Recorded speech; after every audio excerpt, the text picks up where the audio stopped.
Good morning. Welcome, Vikings. I'm Scott Yamaoka. And I'm Kayla Wohlers. And this is VTV. Hello, Vikings. Seniors, put on your best smile for senior portraits this week.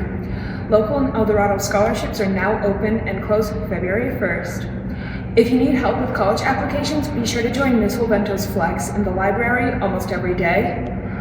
Also, winter sports season has officially started. Go Vikings!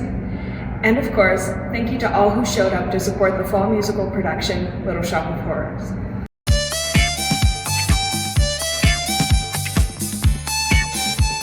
I'm Marcus Vidari. And I'm Zoe Brown. And the second annual Santa Fun Run will be on December 7th at SCMS on Saturday.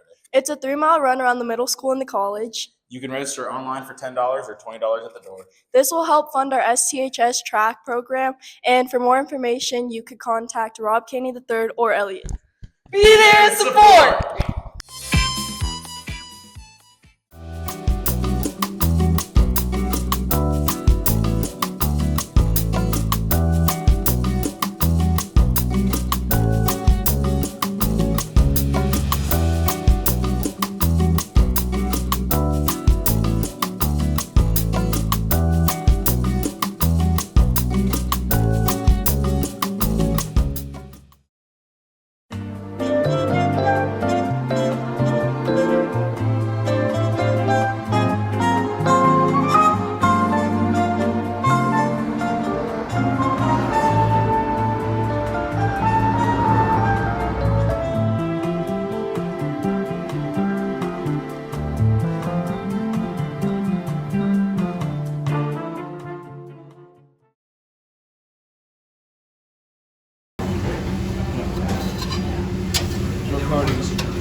All right, good morning, Vikings. We're here in culinary. I've been asked to talk a little bit about what someone might want to make for Thanksgiving. So we had a little bit of leftover mashed potatoes. We have some homemade chicken stock, and I thought I would demonstrate how to make one of the oldest known thickeners in culinary, which is called a roux. That's spelled R-O-U-X, French word. It's equal parts fat and flour. So some of you might wonder why your parents, your grandparents, they save bacon fat. Right? They got a little can of bacon fat sitting there in the back of the stovetop. Well, it's to make a roux, to thicken a gravy. And it makes a delicious sausage gravy for biscuits, or in this case, a gravy for mashed potatoes. So right here I've got my bacon fat. It's all melted. It's got a little bit of garlic in there, just to add a little flavor. And we're gonna turn that on. And we're gonna sprinkle in a little bit of flour. This is just all-purpose flour. And we're trying to make it kind of the consistency of maybe a thin paste.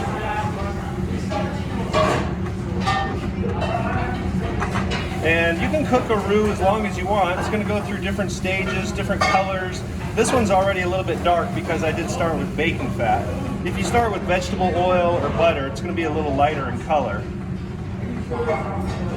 And the longer you cook it, the more flavor it'll have, but the less thickening power it'll have. So it's kind of a fine line, deciding on how long you want to cook it. And a roux can burn very easily. So you do have to constantly stir it. You can't really leave it. And if you burn it really, you gotta start over. It's garbage. So we do want to cook it a little bit, just because it's a busy day in culinary. Yeah. Yeah. It's very typical here in culinary. We got lots of loud noises. It's busy. Kind of appears to be like maybe a controlled chaos, but we're all good in here. We know what we're doing. Okay, so at this point, I've cooked my roux. Got rid of most of the lumps in there. It's nice and smooth. Now I'm going to start adding my homemade chicken stock. Where can you get ingredients like this, Mr. Jones? Well, you can certainly buy chicken stock at the store. We do a tasting in culinary because they're definitely not all created equal. Some are better than others. But nothing's really going to beat a homemade stock. And on Thanksgiving, if you're like me, when you're done with the turkey, you just throw the whole thing in a pot and simmer it up for a few hours. Makes a homemade turkey stock. And man, is that delicious. Just keep adding stock here until we get to the consistency that we want.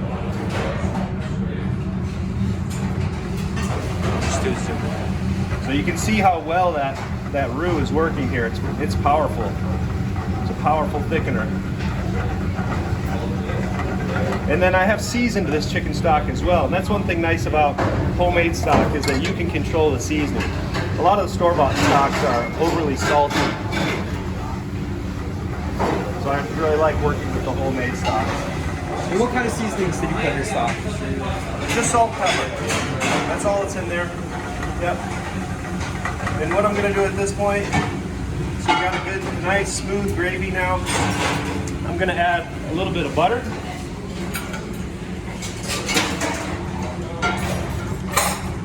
Got some whole unsalted butter here. This is just gonna add a really nice, rich flavor. A lot of people add cream or even milk, which is fine also. Just kind of let that melt in here. These are my mashed potatoes. And these mashed potatoes have cream, butter, salt, and pepper in them. And they're already fully prepared, so I'm just trying to heat them up. Are mashed potatoes your favorite Thanksgiving meal? Well, I think it's one of the things that adds to the meal, right? I mean, Thanksgiving is all about all those side dishes, you know, the green bean casseroles and the butternut squashes and just all those things that go together on the plate. I like to just mix them all up, put gravy over everything. It's got to be one of the best holiday meals that we have here in the United States. Okay, so once my potatoes are warm, I'm going to bring them over here to plate them. Got a nice warm plate. And in culinary, we always like to think about what our plating looks like. So we're not just kind of plopping things on a plate. And one of the things we work on is getting the food up off the plate. So getting a little vertical rise to the dish.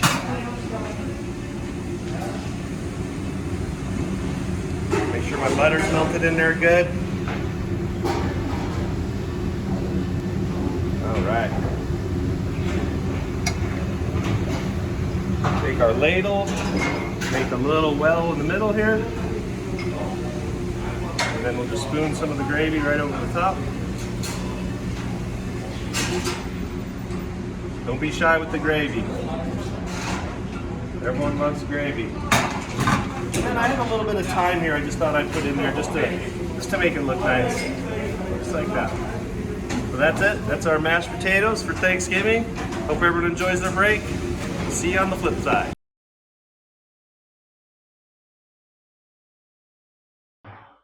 I'm Evan Haberadas, and this is What is Your Ideal Thanksgiving Plate? I'm here with Luke Amato. Luke. What is your ideal Thanksgiving plate? I like, I want some turkey, some gravy, some mashed potatoes, probably some stuffing, and hot take, I like green beans. All right. Now I'm here with Rob, Rob. What is your ideal Thanksgiving plate? definitely turkey, white meat, mashed potatoes, stuffing, mac and cheese, green bean casserole, all covered in gravy with some Hawaiian rolls. Wow, that's a big plate. Now we're here with Yaneli. Yaneli. What is your ideal Thanksgiving plate? For Thanksgiving, my family has tamales. Thank you, Yaneli. And now I'm here with Chloe, Chloe. What is your ideal Thanksgiving plate? I'd say turkey, cranberries, bread. Right. All right. Thank you.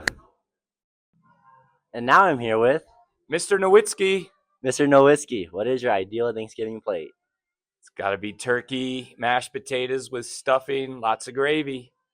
Wow. Thank you for your answer. You're very welcome. And I'm here with Ethan. Ethan. What is your ideal Thanksgiving plate? Me and my family like to make something called panes con pavo, which is like turkey with bread. It's kind of like a torta, but with like turkey instead. And then we put like sauce over it. You have like a bunch of different condimented stuff. And it's really good though. I'd give it a try if you get the chance. All right, I would. Thank you. I'm here with Mr. Lawrence. Mr. Lawrence, what is your ideal Thanksgiving plate? Let's see. It's definitely got some turkey on it, some mashed taters with gravy. We make these little croissant rolls that you stuff with cream cheese, jalapenos, and cranberries to die for. Thank you, Mr. Lawrence. You're welcome.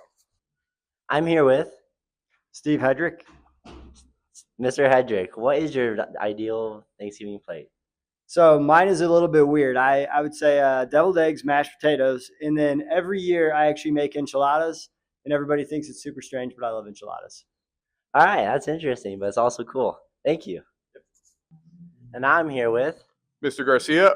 Mr. Garcia. What is your ideal Thanksgiving plate? My Thanksgiving dinners get a little ethnic though, so we'll get some lumpia and some pancit in there. Maybe some kind of pie, pumpkin, pecan pie, halo if I'm lucky. That'd be some pretty good stuff. That's probably my ideal plate, but I need to have like 2 or 3 or 4 plates of those, so pretty good. Gotta represent the Philippines. Thank you.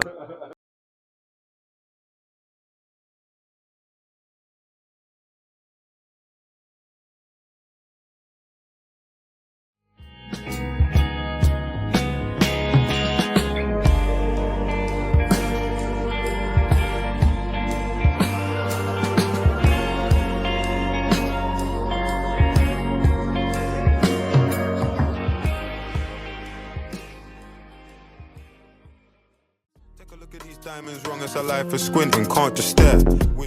What's up, party peeps? Coach E here with your movement of the week. Today we're gonna get our legs nice and strong. So what you're gonna do, you're gonna keep your left foot in the ground, staple that sucker in.